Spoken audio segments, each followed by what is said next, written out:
Alright guys, so a lot of trucking companies don't like weapons on their truck.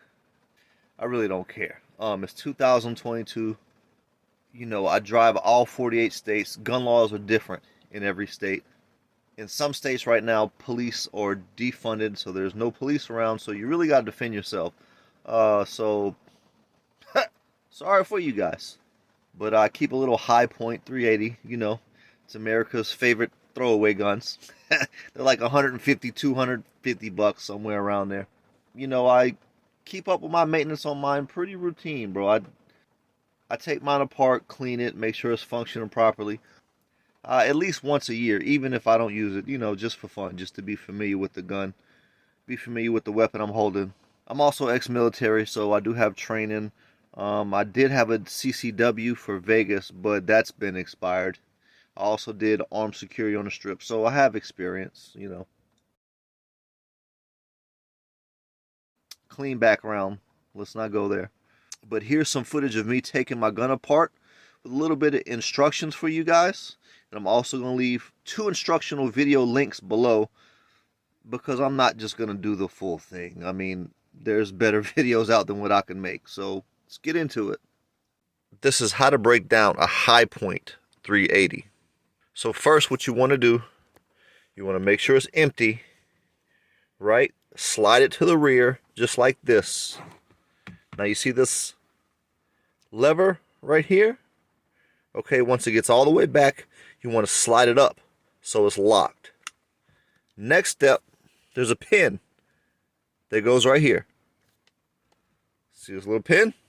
You got to knock this pin out of that hole. Now, if you still have your kit, if you still have everything that came with the gun, you should have a lock, a trigger lock. With that trigger lock comes something like this. Okay, so that's what I use to get my pin out. I put this in the hole, and then I just hit it with a hammer. Excuse my workbench, I know it's dirty. But that's what I use to get the pin out. Alright, so the next thing what you do, you pull your slide lock down. This will release. Okay, this is going to slide forward a little bit. You're going to pull back and up until it comes off. Now, when the slide comes off, be careful because there's a spring in there that tries to fly out. So as you can see, I've got it off, okay? All it was, back and up. All right, backwards and up. Backwards, pull up. So, backwards and up. And this is the spring that'll come out. You gotta keep track of. Alright, so on the slide, see the slide? On the slide, there's a back piece right here. You just take it off. Alright then, right up in here, you've got the firing pin spring that goes inside. Take it out. Alright, so it's going to be 2 small springs, just for a recap. Okay. Small spring, big spring. And then there's also going to be a firing pin on the inside. Alright, so now that we have the base, we're going to go a little bit farther, okay? We're going to break it all the way down. You can see on this side, see that's where that pin goes in. So we got to remove this pin. See the silver pin? So what you're going to do, you're going to take the punch. You're going to apply pressure. And then you're going to unhook it from this side. See how it's hooked in there? So put pressure down, move this to the side, and this will come up. I don't know if I could do this upside down, but we're about to find out. Alright, so apply pressure. It's down. I move this to the side with my finger. And bam. See? Pops out. No sweat. Now inside here, well, it's a little spring. Okay? The spring will pop out. And then also a little L shape. Whatever the hell you call this thing, it'll pop out too. Right, so now we're going to keep going. We're going to get inside. We're going to take a look at something called a magazine safety, which means if you it has to have a magazine on the inside in order to fire, which I think is kind of crap because I'm well disciplined. So we're going to go ahead and take this off with just a Phillips screwdriver. So once you get it apart, this is what it looks like. This right here is your magazine safety pin. See that long one?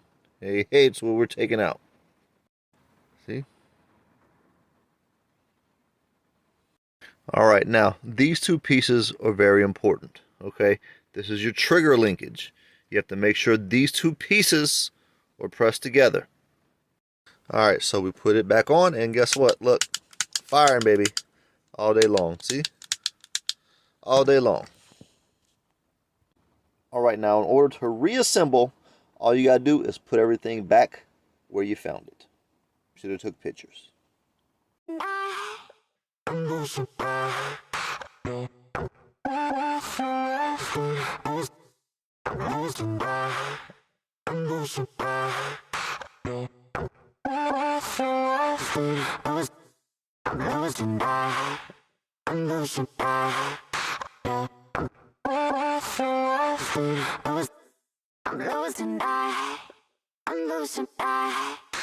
Now, make sure you do pay attention to carry laws.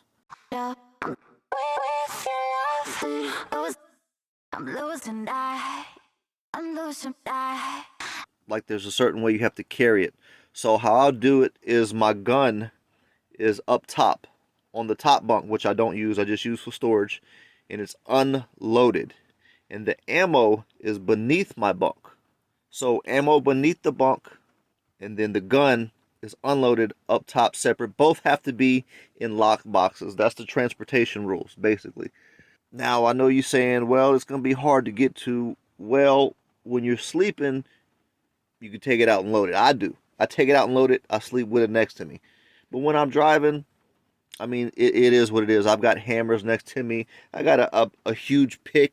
I've got screwdrivers, you know, box cutters, whatever. I've got stuff. And I'm pretty sure if it was a life or death situation, I'm pretty sure I can get to it. But yeah, that's the rules. Pay attention to them. Always practice gun safety. Also, you need to know when you do military pickups, like on military bases, weapons are not allowed. I legit, in the past, have had to go rent a hotel room just to put the gun in there for 20 minutes while I go make a pickup on a military base. Perfect example. Another thing you guys don't understand that truck drivers deal with. I'm parked on an off-ramp right now. It's where I had to shut down from last night. And you may not be able to see, but there's a homeless person right here.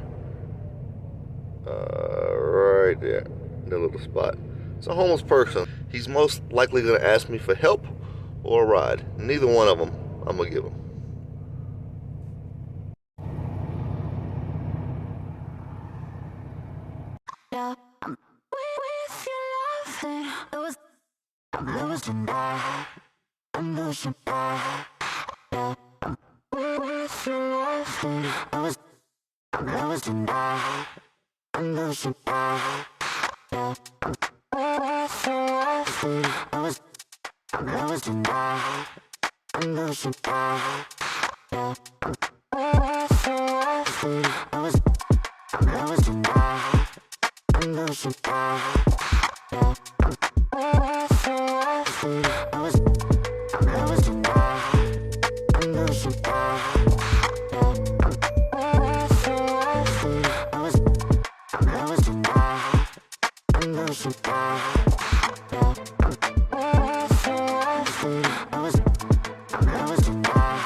I'm